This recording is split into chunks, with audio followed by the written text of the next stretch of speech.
الصبح بدا من طلعته. پھر حضرت نوح علیہ السلام اور ان کی قوم کے حالات بیان ہوئے کہ نوح علیہ السلام نے جب اپنی قوم کو توحید کی دعوت دی اور انکار پر عذاب الہی سے ڈرایا تو قوم کے سرداروں نے ان سے کہا، بھلا کیا کہا؟ کہنے لگے آپ تو ہم جیسے بشر ہیں، تو ہماری طرح ہی ہیں آپ، اور آپ کے پیروکار پسماندہ یعنی غریب لوگ ہیں اور کم عقل لوگ ہیں. ہماری رائے میں آپ کو معاذ اللہ ہم پر کوئی فضیلت حاصل نہیں، بلکہ معاذ اللہ ثم معاذ اللہ. کہنے لگے آپ تو جھوٹے ہیں، اللہ کے نبی کو کہہ رہے ہیں معاذ اللہ استغفر اللہ. نوح علیہ السلام نے جواب دیا کہ میں اپنے رب کی جانب سے واضح دلیل رکھتا ہوں اور اس نے مجھے رحمت سے نوازا ہے، لیکن تم میرے مقام کو سمجھنے کی صلاحیت نہیں رکھتے، تم اتنی صلاحیت رکھتے نہیں ہو.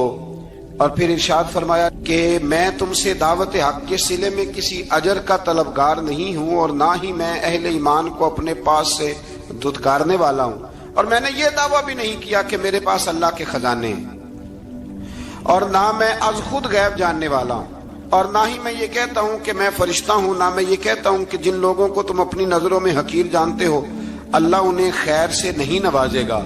فرمایا یہ ٹھیک ہے کہ اللہ بشروں میں سے رسول بناتا ہے، پر جسے بناتا ہے پھر اسے بڑی شانیں عطا فرماتا ہے. پہلے دن سے انسان کا یہ مسئلہ ہے، پہلے دن سے انسان کا یہ مسئلہ ہے کہ وہ کہتا ہے میں انسان سے ہدایت حاصل کروں، لیکن رب نے بھی قانون بنایا ہے کہ اللہ تبارک و تعالیٰ بندے پر ہی وحی فرماتا ہے. فرشتوں اور جنوں کو اللہ نے اس منصب کے لیے منتخب نہیں فرمایا. قوم نوح نے کہا کہ آپ نے ہم سے بہت بحث کی معاذ اللہ، بس جس عذاب سے آپ ہمیں ڈرا رہے ہیں وہ لے آئیے. تو نوح علیہ السلام نے کہا کہ اللہ چاہے گا تو تم پر عذاب بھی آ جائے گا. آیت نمبر 37 سے 47 میں بتایا کہ اللہ تعالیٰ کی طرف سے نوح علیہ السلام کو حکم ہوا کہ ہماری نگرانی میں اور ہماری وحی کے مطابق آپ کشتی بنائیے اور ظالموں کے بارے میں ہم سے کوئی بات نہ کریں. حضرت نوح کی خواہش تھی کہ یا اللہ انہیں بھی معاف کر دے. فرمایا یہ ظالم ہے تو میرے نبی ان کے بارے میں مجھ سے کوئی بات نہ کریں، وہ ضرور غرق ہو جائیں گے. پھر وہ کشتی بنانے لگے اور جب ان کی قوم کے سردار ان کے پاس سے گزرتے تو ان کا مذاق اڑاتے. یہ آپ کیا کر رہے ہیں؟ آج بھی وزیر مشیر بڑے بڑے لوگ اللہ ماشاءاللہ دینداروں کا مذاق اڑاتے نہیں؟ اڑاتے ہیں کہ نہیں اڑاتے مذاق؟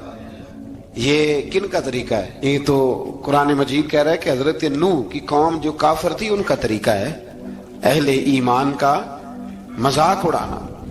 تو وہ مذاق اڑانے لگے. نوح علیہ السلام نے کہا کہ وہ وقت آنے والا ہے کہ جب تمہارا مذاق اڑایا جائے گا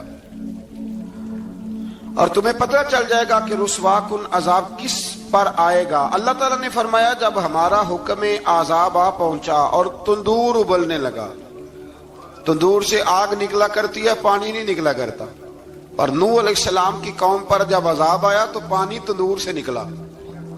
تندور سے اللہ نے پانی نکالا، جہاں سے پانی نکلا نہیں کرتا. تندور ابلنے لگا. اللہ اکبر. تو اللہ تبارک و تعالیٰ نے فرمایا تو ہم نے نوح علیہ السلام سے کہا کہ آپ خود اور اپنے گھر والوں کے ساتھ اس کشتی میں سوار ہو جائیں اور اہل ایمان کو بھی سوار کر لیں اور ہر چیز کے جوڑے یعنی نار اور مادہ کو سوار کر لیں. اور ان کے ساتھ ایمان والے بہت کام تھے. حضرت نوح علیہ السلام دعائیں پڑھتے ہوئے سوار ہو گئے. پھر کیا ہوا؟ کشتی انہیں پہاڑوں جیسی موجوں میں لے جا رہی تھی کہ نوح علیہ السلام الگ کھڑے ہوئے اپنے بیٹے سے فرمانے لگے بیٹے ہمارے ساتھ کشتی میں سوار ہو جا اور کافروں کے ساتھ نہ رہو. اس نے یعنی نوح علیہ السلام کے بیٹے نے کہا کہ میں آپ کے ساتھ نہیں بیٹھوں گا، ابھی کوئی پہاڑ آئے گا تو میں پہاڑ کی پناہ لے لوں گا. اگر کسی نیک آدمی کا بیٹا کبھی غلط نکل آئے تو اس کا مطلب یہ نہیں کہ اس نے تربیت ٹھیک نہیں کی. ہاں یہ اعتراض چھوڑ دیں، اس لیے کہ نوح علیہ السلام کا بیٹا کافر ہو گیا اور جب سیلاب نظر آیا تو اس سے کہا کہ آجا سوار ہو جا، تو کہنے لگا میں نہیں بیٹھوں گا، میں تو کسی پہاڑ کی پناہ لے لوں گا اور میں اس کے اندر چھپ جاؤں گا اور وہ پہاڑ مجھے پانی سے بچا لے گا. نوح علیہ السلام نے کہا آج اللہ کے حکم کے سوا کوئی بچانے والا نہیں ہے سوائے اس کے جس پر اللہ رحم فرمائے۔ پھر ان دونوں کے درمیان موج حائل ہو گئی، ایسے ایک موج اٹھی اور حضرت نوح کا بیٹا ڈوب گیا۔ اور جب حضرت نوح کا بیٹا ڈوبا، اللہ کی طرف سے حکم ہوا اے زمین اپنا پانی نگل لے، اے آسمان تھم جا، پانی خشک ہو گیا۔ اللہ کا فیصلہ نافذ ہو گیا اور کشتی کوہ جودی پر ٹھہر گئی۔ نوح علیہ السلام نے اللہ سے التجا کی، کیا میرے پروردگار میرا بیٹا اور میرے اہل سے ہے، اور تیرا وعدہ سچا ہے کہ تم میرے اہل کو بچا لے گا۔ اللہ نے فرمایا نوح وہ آپ کے اہل میں سے ہے ہی نہیں، وہ آپ کے اہل میں سے ہے ہی نہیں۔ اہل میں سے وہ ہوگا جو آپ کے طریقے پہ چلے گا، جو طریقے پہ نہ چلے وہ نسل میں سے ہے ہی نہیں، وہ ختم ہو گئی بات۔ اللہ اکبر۔ اس کے اعمال ٹھیک نہیں، جس بات کی حقیقت کا آپ کو معلوم نہ ہو اس کے بارے میں سوال نہ کریں۔ تو نوح علیہ السلام نے اللہ تعالیٰ سے اپنی اس اجتہادی خطا پر مغفرت اور رحم کی دعا کی۔ پھر طوفان نوح تھم جانے کے بعد وہ سلامتی کے ساتھ اتر گئے۔ اجتہادی خطا، میں نے ایک لفظ بولا ہے، یہ اجتہادی خطا کا مطلب یہ ہے کہ بعض اوقات انبیاء سے ایسی باتیں سرزد ہو جاتی ہیں کہ جو تعلیم امت کے لیے ضروری ہوتی ہیں، تاکہ لوگوں کو پتہ چل جائے کہ اللہ کی بارگاہ میں توبہ کیسے کرنی۔ اگر وہ لوگ توبہ نہ کرتے تو ہمیں توبہ کے طریقے سمجھ میں، یعنی ان سے اجتہادی خطا ہو گئی، کہنے میں کرنے میں کوئی ایسی بات ہو گئی جو بظاہر اللہ تعالیٰ کی رضا والی، تو فوراً معافی مانگ لیتے تھے۔ لیکن اب امتی اٹھ کے کہے کہ نبی گناہ گار ہے معاذ اللہ۔ حضرت آدم نے دعا مانگی تھی نا، ربنا ظلمنا انفسنا، اے اللہ ہم نے اپنی جانوں پر ظلم کیا۔ انہوں نے کہا تھا تو اگر کوئی بندہ حضرت آدم کو ظالم کہے گا تو کافر ہو جائے گا، تو اگر وہ کہے کہ وہ تو خود کہہ رہے ہیں، ایک بندہ اڑ جاتا ہے کہتے ہیں جو خود کہہ رہے ربنا ظلمنا، تو خدا کے بندے وہ اللہ کے نبی ہیں، وہ رب سے کہہ رہے ہیں، وہ عاجزی کے طور پر کہہ رہے ہیں۔ کچھ لوگ اڑ جاتے کہتے ہیں خود حضور نے کہا ہے جی انا بشر مثلکم، میں تمہاری طرح کا بشر ہوں، خود نبی پاک نے کہا ہے۔ عجیب بیوقوف بندے ہو، نبی کریم تو کہہ سکتے ہیں پر امتی اٹھ کے نہیں کہہ سکتا۔ اس نے تو کہنا ہے وہ حبیب اللہ ہے، اس نے تو کہنا ہے وہ قیامت میں شفاعت کرنے والے ہیں، امتی نے تو کہنا ہے وہ سارے نبیوں کے سردار ہیں، وہ امام الانبیاء ہیں۔ امتی وہ لفظ ادا کرے گا جو اس کے بنتے ہیں۔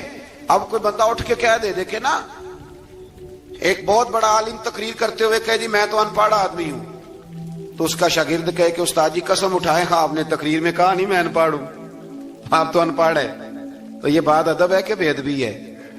چلیں اس سے آگے چلتے ہیں، یہ بھی ذرا مشکل سے سمجھ میں آئے گی۔ ایک اور بات جو جلدی سمجھ میں آ جائے گی، ایم این اے جب اعلان کرتا ہے، تقریر کرتا ہے، الیکشن لڑتا ہے، تو کہتا نہیں میں قوم کا خادم ہوں، کہتے ہیں نا کہ میں قوم کا خادم سے آپ کیا کچھ کراتے ہو؟ سارے کام کراتے ہیں نا۔ خادم کو بندہ یہ بھی کہہ لیتا ہے کہ ذرا جھاڑو دے دے گلی میں، کہتے ہو کہ نہیں کہتے؟ تو اس نے بھی تو سپیکر میں کہا میں خادم ہوں، کہو اس سے کہ جھاڑو دے گلی میں آ کے، پھر پتہ کیا حال ہوگا؟ جھاڑو تو نہیں آئے گا اور ہو سکتا ہے کچھ ہے آ جائے۔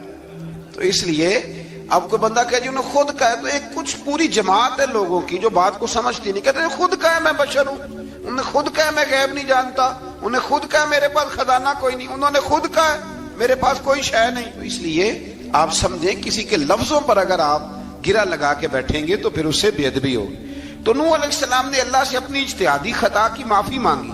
اب حضرت نوح کو کوئی خطا کار کہے گا تو بہت بڑا مجرم بن جائے گا، اس لیے کہ وہ اللہ کے نبی ہیں۔ آیت نمبر 50 میں قوم عاد کا ذکر ہے، اور ان کی طرف دعوت توحید دینے کے لیے اللہ تعالیٰ نے حضرت ہود علیہ السلام کو بھیجا۔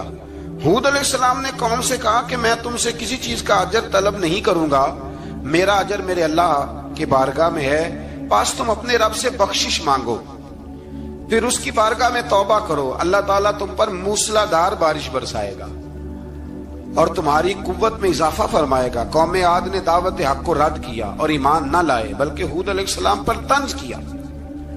وہ کہنے لگے کہ ہمارے تو معبودوں نے، ہمارے بتوں نے معاذ اللہ آپ کو پاگل بنا دیا ہے، آپ کو مجنون بنا دیا ہے۔ الٹا حضرت ہود کو کہنے لگے اس لیے آپ ایسی باتیں کرتے ہیں۔ ہود علیہ السلام نے کہا میں اللہ کو گواہ بناتا ہوں اور تم بھی گواہ رہنا کہ میں تمہارے شرک سے بری ہوں، اور میں اللہ پر توکل کرتا ہوں، اور میں نے رسالت کا حق ادا کر دیا ہے۔ آیت نمبر 58 میں اللہ تعالیٰ نے فرمایا جب ہمارے عذاب کا وقت آ گیا تو ہم نے اپنی رحمت سے ہود اور ان کے ساتھ مومنوں کو نجات عطا کی۔ قوم عاد نے اللہ کی نشانیاں اور رسولوں کو جھٹلایا اور دنیا اور آخرت میں لعنت کے حقدار ہوئے۔ آیت نمبر 61 میں پھر سے حضرت صالح علیہ السلام اور ان کی قوم سمود کے حالات کو بیان کیا گیا ہے۔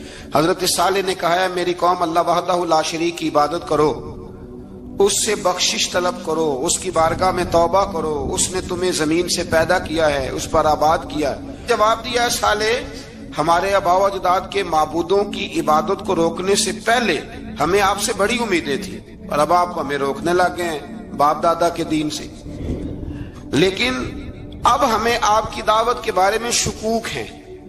صالح علیہ السلام نے اپنی قوم سے کہا کہ یہ اللہ کی اونٹنی ہے اور یہ تمہارے لیے نشانی ہے، اسے چرنے کے لیے آزاد چھوڑ دو اور اسے تکلیف نہ دینا۔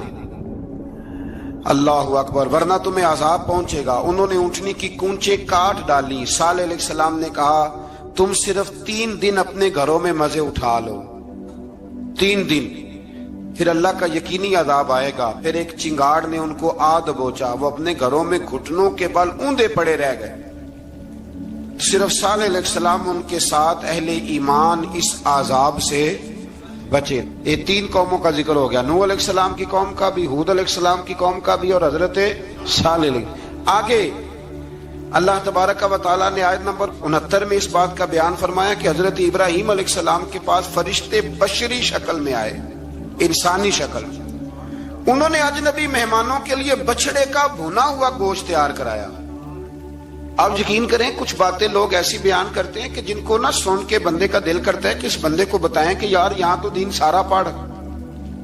ایک صاحب مجھے کہنے لگے جی میں ایک پیر صاحب کے پاس گیا تھا تو بڑی مرغن غذائیں تھیں، انہوں نے میری بڑی خدمت کی پر مجھے نہیں اچھا لگا، پیروں کو چاہیے سادی روٹی رکھیں۔ میں کہ تو پیراں واسطے لسٹ بنا خاں انہوں نے کس طرح نہ ہونا چاہیے۔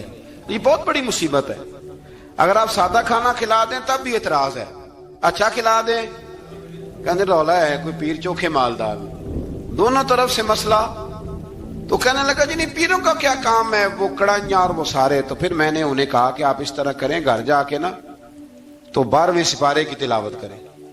حضرت ابراہیم نے اپنے مہمانوں کے لیے بھونا ہوا کھانا تیار فرمایا تھا۔ تو آپ کیا کہیں گے کہ حضرت ابراہیم درویش نہیں تھے؟ عجیب بات ہے بھائی، آپ ہر بات میں اڑ جاتے ہیں۔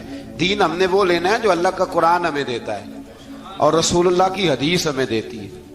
جب انہوں نے دیکھا کہ مہمان کھانے کی طرف ہاتھ نہیں بڑھا رہے تو ان کو ڈر محسوس ہوا۔ حضرت ابراہیم کو فرشتوں نے کہا کہ ہمیں قوم لوط علیہ السلام کے عذاب کے لیے بھیجا گیا ہے۔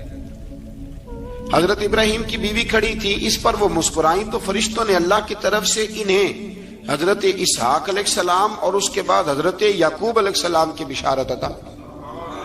اسحاق علیہ السلام حضرت ابراہیم کے بیٹے ہیں اور یعقوب علیہ السلام پوتے ہیں، اور یعقوب علیہ السلام کے بیٹے یوسف علیہ السلام۔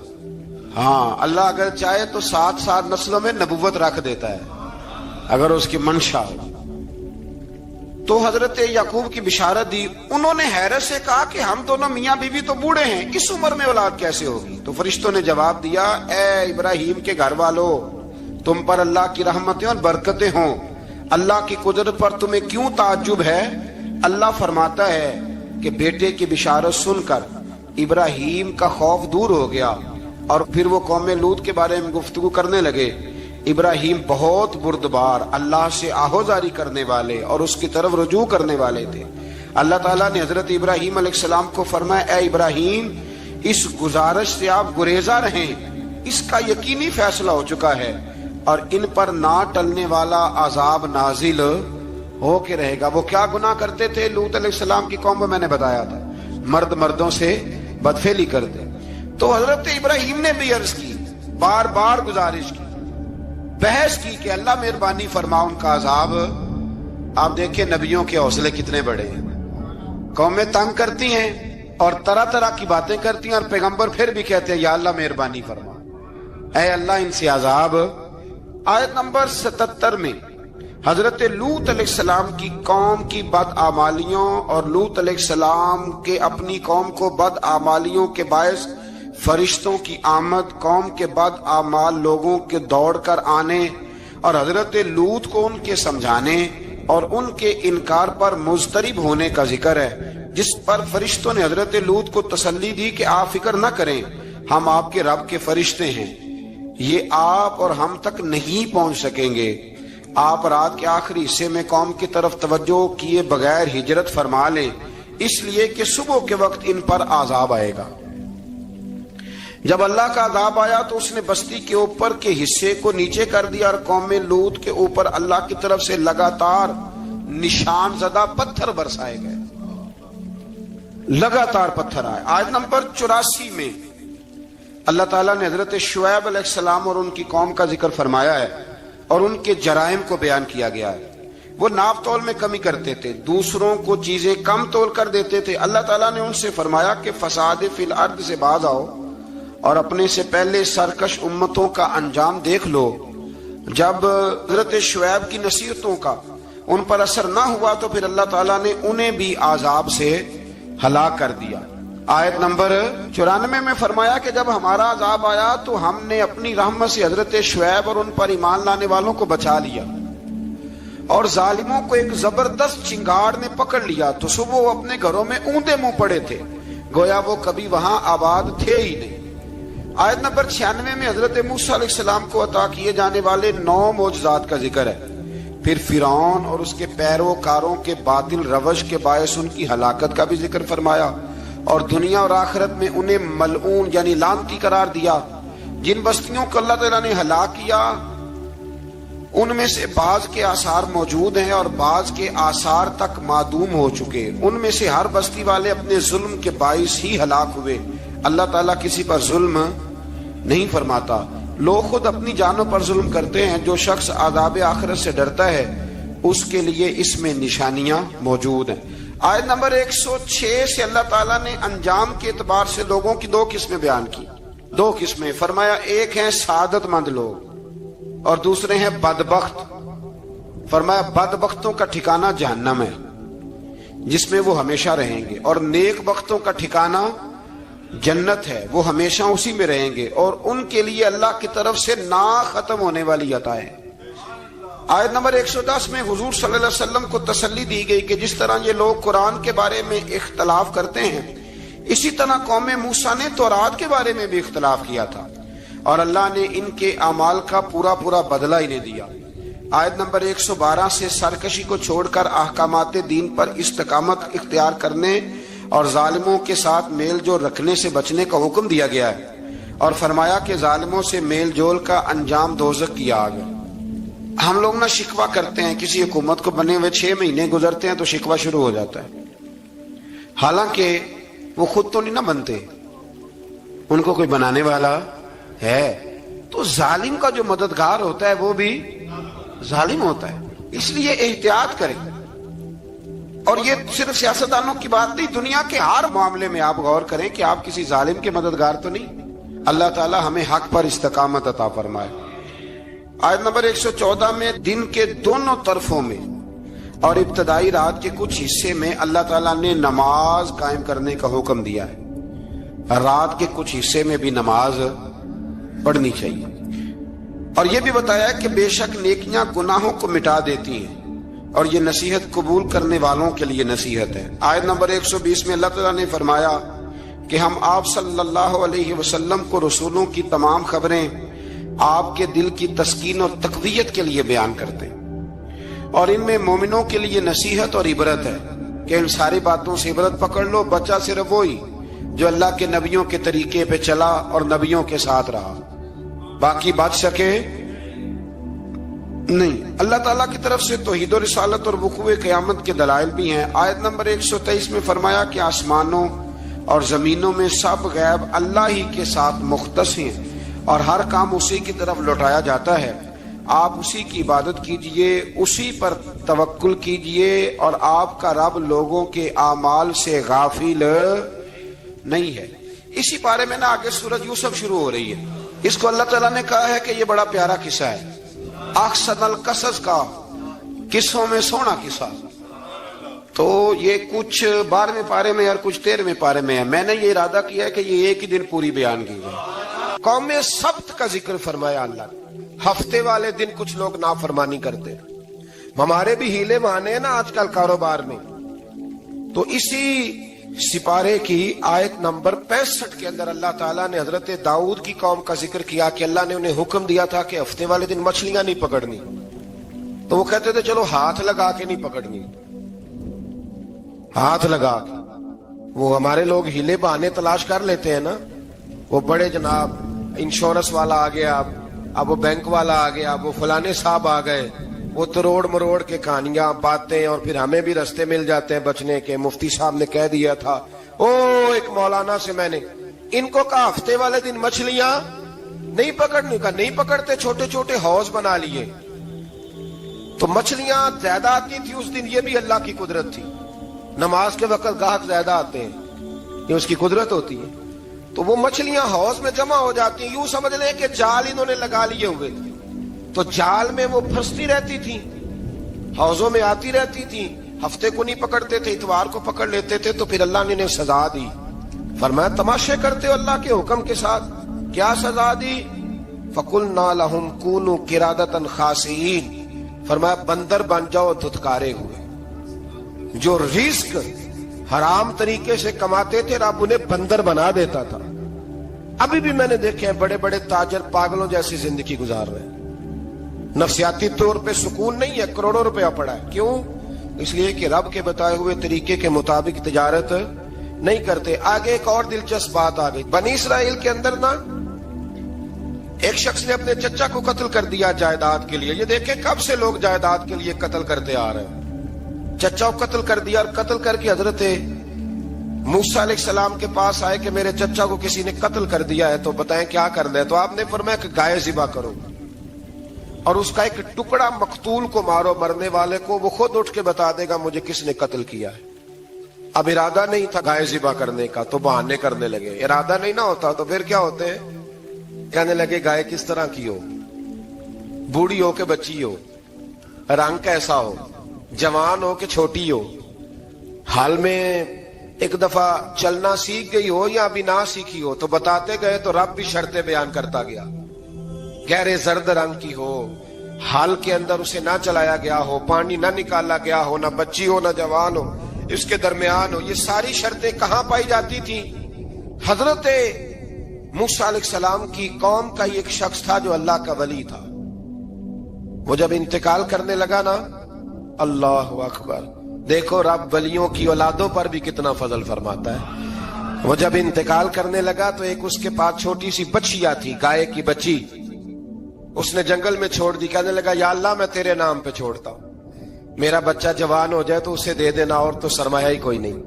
بچہ بڑا ہوا تو بچہ بھی بڑا نیک تھا, اپنی ماں کا بڑا فرما بردار تھا. اس کی ماں نے کہا بیٹا تیرے باپ نے ایک گائے چھوڑی تھی. تو بچہ جنگل میں گیا اور جا کے کہنے لگا اے اللہ میری گائے مجھ سے ملا دے. تو رب کریم نے وہ گائے واپس کر دی. وہ گائے گھر لے آیا. اب وہ کہنے لگا اماں بیچ دوں, تو اماں کہنے لگی بیٹا میرے پوچھے بغیر نہ بیچنا. کئی دفعہ گاہک لگے, پر اس نے کہا جب تک میری اماں نہ کہے گی میں بیچوں گا. ادھر بنی اسرائیل والے شرطیں جتنی گائے کے بارے میں پوچھ چکے تھے وہ ساری اسی گائے میں پائی جاتی تھی. تو یہ ڈھونڈتے ڈھونڈتے وہاں پہنچ گئے. تو کہنے لگے گائے چاہیے. تو اس نے کہا بھی تمہاری مرضی سے نہیں, قیمت میری مرضی کی. ایک مفسر نے تو یہاں تک لکھا ہے کہ اس نے کہا گائے ذبح کر کے نا, تو جتنا گائے کے اندر گوشت ہوگا نا اتنا ہی کھال کے اندر تو مجھے مال بھر کے دو گے, اتنے ہی سکے بھر کے دو گے, اتنی اشرفیاں بھر کے دو گے, تو پھر تمہیں گائے دوں گا. تو پھر یہ گائے انہیں ملی اور یہ گائے لے کر کے آئے. زیادہ سوالات نہ کرتے تو زیادہ الجھتے نہ. ہم بھی دین کے معاملے میں بڑے سوال جواب کرتے ہیں, اتنا سوال کریں جتنی اس کی ضرورت ہے. ان لوگوں نے سوالات زیادہ کیے تو پھر الجھ زیادہ گئے. تو میرے بھائی اس کا ذکر بھی اللہ تبارک و تعالی نے پہلے پارے کے اندر بیان فرمایا. پھر اللہ کریم نے فرمایا کہ کچھ ایسے لوگ بھی ہیں یہودیوں میں سے جن کا دعویٰ ہو گیا ہے کہ ہم اللہ کے بڑے پیارے ہیں. فرمایا یہ صرف ان کے منہ کی باتیں ہیں, یہ تو قیامت میں پتہ چلے گا نا کہ اللہ کا پیار کس کے ساتھ زیادہ ہے. اور پھر یہ بھی یہودیوں نے دعویٰ کیا ہے, اسی پارے میں اللہ فرماتے ہیں کہ ان کا دعویٰ ہے کہ ہم اللہ کے بڑے پیارے ہیں, جنت میں ہم ہی جائیں گے. تو اللہ فرماتے ہیں پھر مرنے کی دعا تو کرو. جنت میں تو مار کے جانا ہے نا، لیکن رب فرماتے ہیں یہ کبھی مرنے کی دعا نہیں کریں گے، اس لیے کہ انہیں پتہ ہے کہ ہم نے آخرت کے لیے کیا بھیجا۔ لیکن جی پہلا حکم آ گیا یا ایھا الذین آمنوا کہہ کے، پہلی آیت قرآن پاک کی پہلے سپارے میں پہلی آیت جس میں اللہ نے کہا یا ایھا الذین آمنوا، تو پہلا حکم آمنوا کہہ کے آیت نمبر 104 میں جو اللہ نے حکم دیا ہے نا وہ نبی پاک کی تعظیم کا حکم ہے۔ پہلا حکم ہی اللہ نے حضور کی عزت اور ناموس کا ارشاد فرمایا۔ پہلا اس ترتیب کے لحاظ سے وہ ہوا یہ کہ جب نبی پاک کو بات ارشاد کرتے تو صحابہ کرام اٹھ کے عرض کرتے رائینا یا رسول اللہ، حضور سمجھ نہیں آئی ذرا رعایت کر دے۔ تو یہودیوں کی عبرانی زبان کے اندر نہ ذرا کھینچ کے پڑھتے تھے رائینا، تو اس کا معنی بنتا تھا معاذ اللہ اے ہمارے چرواہے، بکریاں چرانے والے کو بھی وہ رائینا کہتے تھے۔ تو جب صحابہ یہ کہنے لگے تو اللہ نے منع ہی کر دیا، فرمایا میرے محبوب کے غلاموں اس لفظ کے پیچھے چھپ کے، اس لفظ کے پیچھے چھپ کے لوگ میرے نبی کی بے ادبی کر جاتے ہیں، تو جس لفظ کا کوئی ایک معنی بے ادبی والا بنتا ہو وہ لفظ بھی میرے نبی کے لیے نہ کہو، لفظ وہ والے کہو جس میں کوئی بے ادبی کا معنی نکلے نہ۔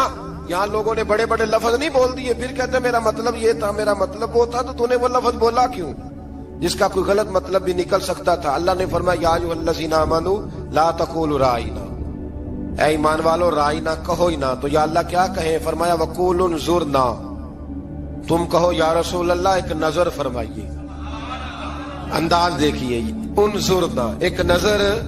تو ہمارے بزرگ تو پہلے ہی بڑے پیار والوں نے کہہ دیا یا رسول اللہ انظر حالنا، کہتے کہاں سے لاتے ہو جملے؟ میں نے کہا اللہ کی کتاب سے، یا رسول اللہ انظر حالنا یا حبیب اللہ اسمع قالا، تو تم کہو انظرنا محبوب نظر کرم کرے، واسمعوا، اور کیا ضرورت ہے دوبارہ پوچھنے کی؟ اللہ کہتے پہلے ہی دھیان سے سنا کرو، پہلے ہی واسمعوا، پہلے ہی احتیاط سے سنو، وللکافرین عذاب علیم، اور کافروں کے لیے دردناک عذاب ہے۔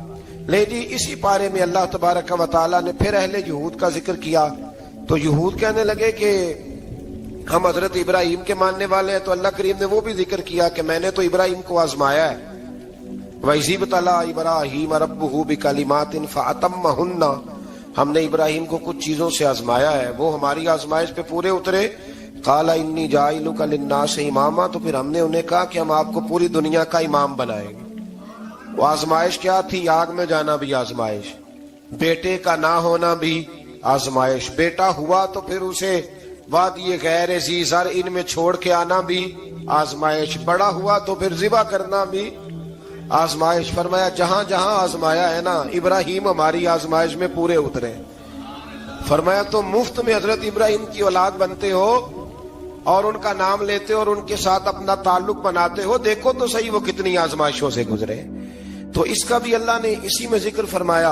اور پھر وہ بات کرتے تھے حضرت یعقوب کی اور حضرت اسحاق کی، تو فرمایا وہ تو ہمارے اتنے خاص بندے تھے کہ وصال کا وقت بھی انہوں نے اپنی اولادوں کو نصیحت فرمائی تھی کہ اللہ کی توحید پہ قائم رہنا، اس کا ذکر بھی اللہ نے اسی پارے میں بیان فرمایا۔ اور جو حضرت ابراہیم اور جناب اسماعیل نے کعبہ تعمیر کیا تو اس کا ذکر بھی اللہ تعالیٰ نے اسی بارے میں فرمایا۔ فرمایا جب وہ کعبہ بنا رہے تھے تو کہہ رہے تھے ربنا تقبل منا، کہہ رہے تھے اے اللہ بنا ہم نے دیا ہے پر مہربانی فرما ہم سے قبول فرما لے۔ تو جو آیہ کریمہ آخر میں عرض کرنا چاہتا ہوں اس پر بھی تھوڑی توجہ فرمائیں گے تو بات بڑی نکھر کے باہر آئے گی۔ یہ 16ویں رکوع کے اندر اللہ نے پھر یہود کا اور عیسائیت کا ذکر فرمایا تو اللہ کریم نے ایک بات ارشاد فرمائی، یہودیوں کے ہاں جب کوئی بچہ پیدا ہوتا تھا پیلے رنگ کے ساتھ اس کو رنگتے تھے، یا کوئی خاص رنگ تھا ان کا، بچہ پیدا ہوتا تو اس پر وہ رنگ چڑھاتے کہ یہ جی ہمارے مذہب کا رنگ ہے۔ ہمارے ہاں بھی رسمیں ہیں نا اپنی اپنی، معاذ اللہ اپنی اپنی نہیں ہونی چاہیے، اللہ رسول کا حکم ہونا چاہیے۔ تو یہودیوں کے ہاں بچہ پیدا ہوتا تو ایک خاص رنگ چڑھاتے، عیسائیوں کے ہاں پیدا ہوتا تو وہ بھی ایک خاص رنگ چڑھاتے۔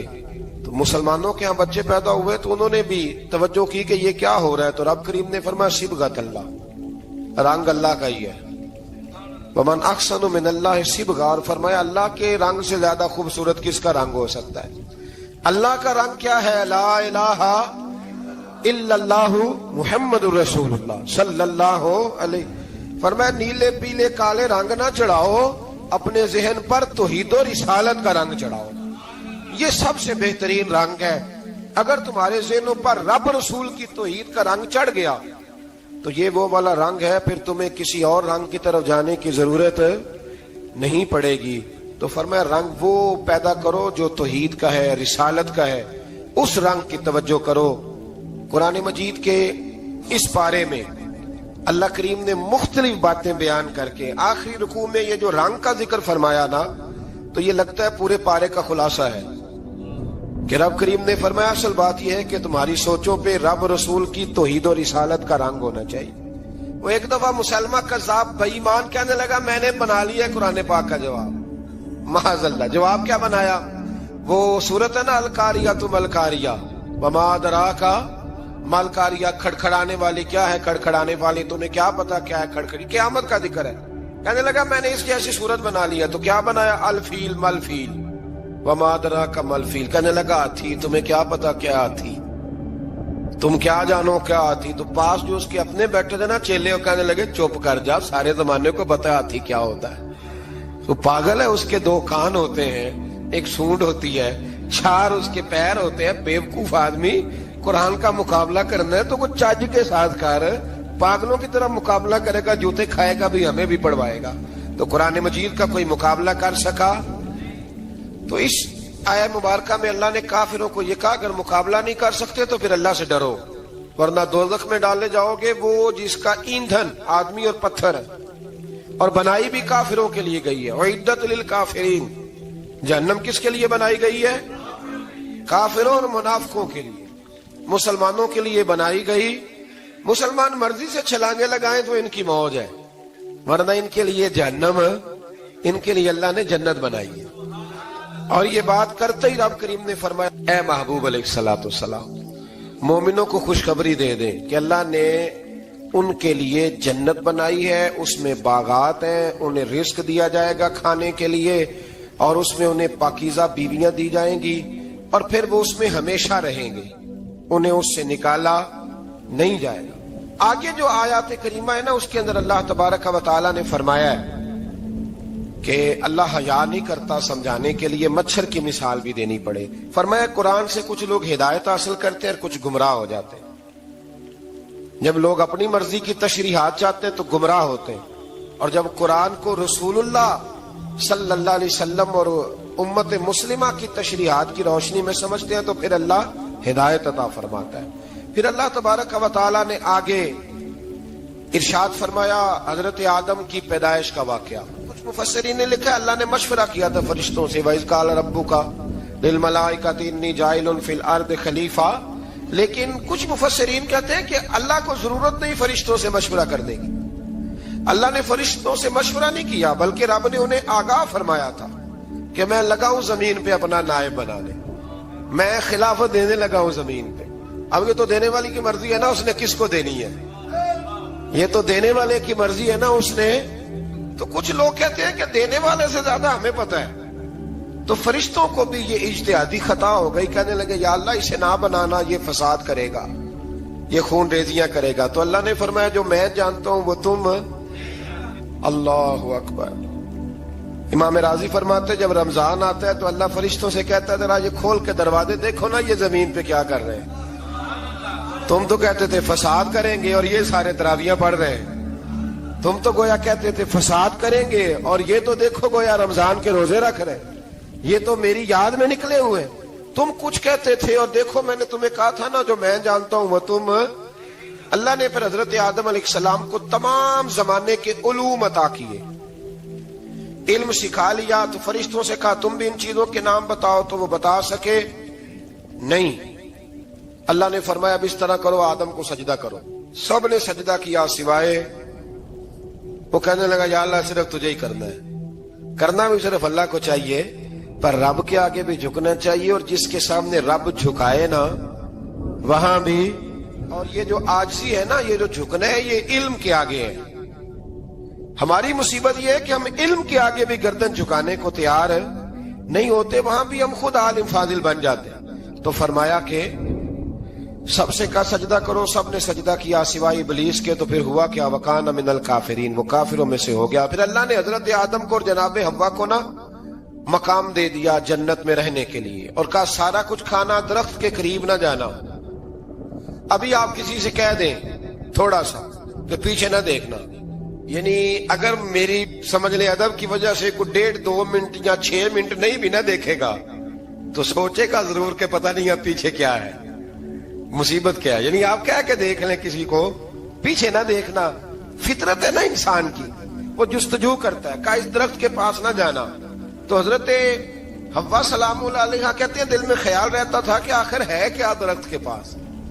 یہی انسان کا عقیدہ توحید ہے کہ جہاں سے رب منع کر دے وہاں وہ منع ہو جائے، اور یہ ان کی خطا نہیں تھی، یہ اللہ کی حکمت تھی، چونکہ رب نے تو پہلے کہہ دیا تھا بنایا ہی زمین کے لیے، تو یہ تو سارا کچھ ہونا تھا تو زمین پہ آنا تھا نا۔